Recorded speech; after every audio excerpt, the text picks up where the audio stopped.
Hey, this is Isaac Kotek. In this video, we're going to be making an 808 style bass sound. Boom, boom, boom.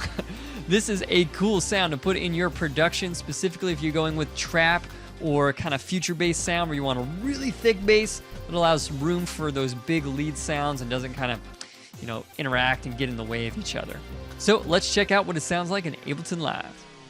Here we are in Ableton Live, and let's hear this sound.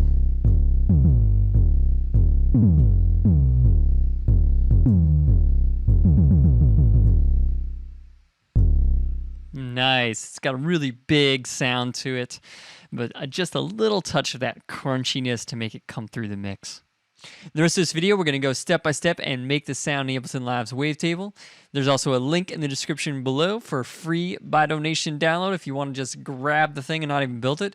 But you're going to learn a lot along the way, so watch the rest of this video to build it step by step.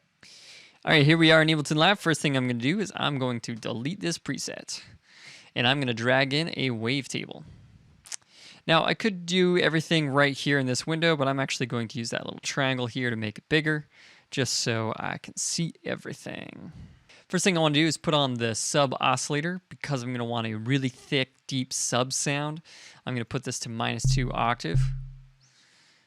Turn up that gain a little. And you'll see as I turn up that tone, it gets a little bit more crunchy sounding, right? I'm going to keep it down just barely under 10%. So up 10%. Perfect. Then on oscillator 1, I'm going to set this to basics sub 3. Now the reason I like this wavetable is it's a basic sine wave, but as we go up, we start getting more harmonics. So I'm going to take this semitone, put it down by -24, bring it down 2 octaves. And then if I move this up, I get those harmonics. And oscillator 2, I'm going to turn that on. I'm going to just keep it at the basic sine wave and put it as a -12. That way we have a sound with multiple different oscillators to give it a little bit of a thicker tone. Now, one of the qualities that makes a really cool 808 sound is that pitching noise that we get, where it starts at a higher pitch and quickly moves down to give it a unique character other than this kind of flat sine. So what we can do is on envelope 2, let's lower this, and we are going to map that to our transpose. Now this transpose here is for the entire instrument. I could transpose or change the pitch of just this oscillator by clicking the semitone, but I wanted to get all of it, so I'm going to click this transpose here. And on envelope 2, we're going to put this up to 12. Now watch what happens when I extend this decay.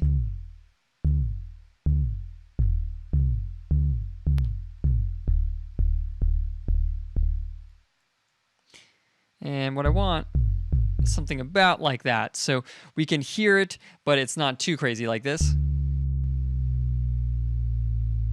That's just way too much. So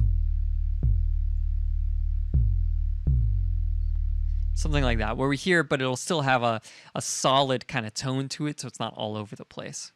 Now, next up is we can play with the amp a little bit. I'm going to make it a much quicker attack, but I want to bring it back just a little bit so I don't get too much of that click. And I can turn up this sustain a little bit. And if I want it to really have an elongated sound that we hear a lot about with trap, where it's like boom, boom until the next hit, right? All I would do is increase this release.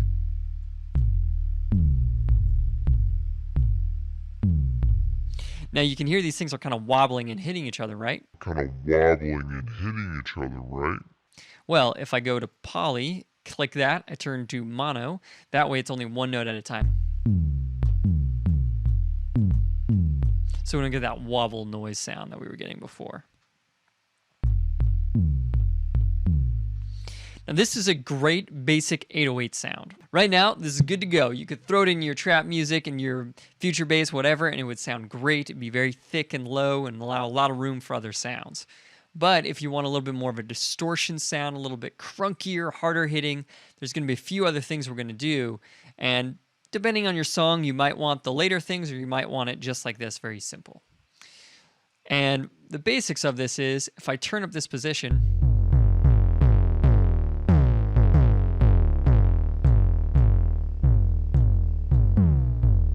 it's like it's being distorted. I'm starting to get added harmonics. And this way you can fit it in your song. This right here is great, but what I actually like to do is if I click this, I can map the oscillator 1 position. Let's map it to oscillator 3.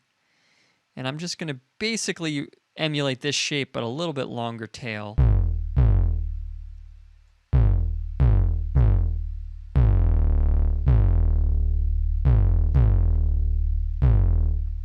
And we're going to set this to trigger, which means once I hit it, it goes all the way through the envelope. It's not going to release when I let go of the note, which is really important for what we're doing.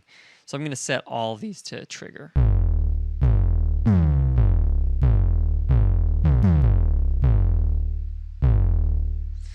Now you can see what it's doing is jumping up, adding those harmonics, but coming back as the sound continues.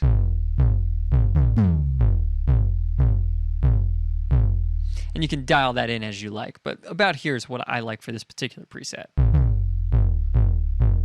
Now, if you still wanted it to be crunkier sounding, you could just turn up this position.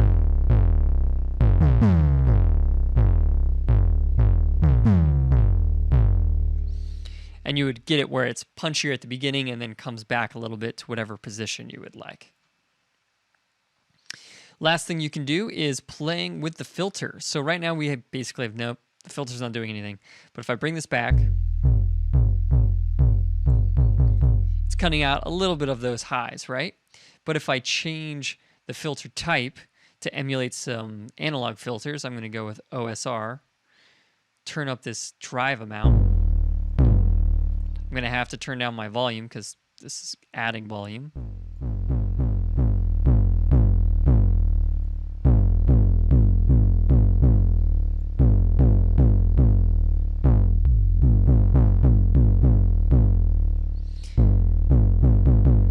Sweet, now that's added some extra harmonics, some interesting kind of analog movement with the filter. If I turn this off,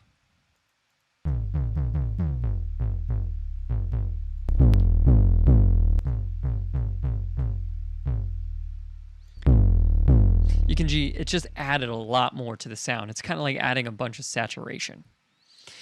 Now, on this preset, I'm actually not going to play with the unisons. When I've added unison, it kind of makes the sound a little less clear because I want that kick to be right in the middle position.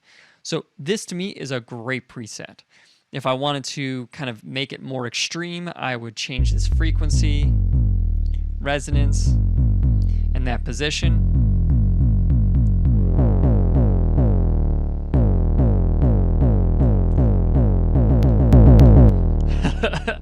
Yeah, so that's more of like a bigger hitting EDM track, but if I wanted like a softer trap sound where it's a very like rumbly bass that allows room for other things, I would just put this frequency down and then bring this position down.